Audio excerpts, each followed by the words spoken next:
محترم سامعین و ناظرین، السلام علیکم ورحمۃ اللہ تعالی وبرکاتہ۔ الصلاۃ والسلام علیک یا رسول اللہ وعلی آلک واصحابک سیدی یا رسول اللہ صلی اللہ تعالی علیہ وسلم۔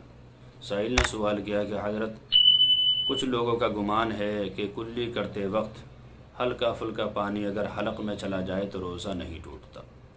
دیکھیے حضرات، یہ گمان بالکل غلط ہے۔ اگر آپ کو روزہ ہونا یاد ہے اور اس کے باوجود آپ کلی کر رہے ہیں اور حلق میں پانی چلا گیا قطرہ دو قطرہ، تو آپ کا روزہ ٹوٹ جائے گا۔ ہاں، اگر روزہ ہونا یاد نہیں ہے، یہ پتہ نہیں کہ میں روزے دار ہوں، بھول سے اگرچہ کلی کیا ایک گلاس بھر کے پانی پی لیا تب بھی روزہ نہیں ٹوٹے گا، کیونکہ بھول میں روزہ نہیں ٹوٹتا۔ اس بات کا آپ خاص خیال رکھیں اور ذہن میں بسا لیں یہ بات کہ کوئی بھی چیز بھول کر کھانے پینے سے روزہ نہیں ٹوٹتا، لیکن روزہ دار ہونا یاد ہے، اس کے باوجود اگر قطرہ دو قطرہ پانی ہی پیا یا کچھ بھی کھایا تو روزہ ٹوٹ جائے گا۔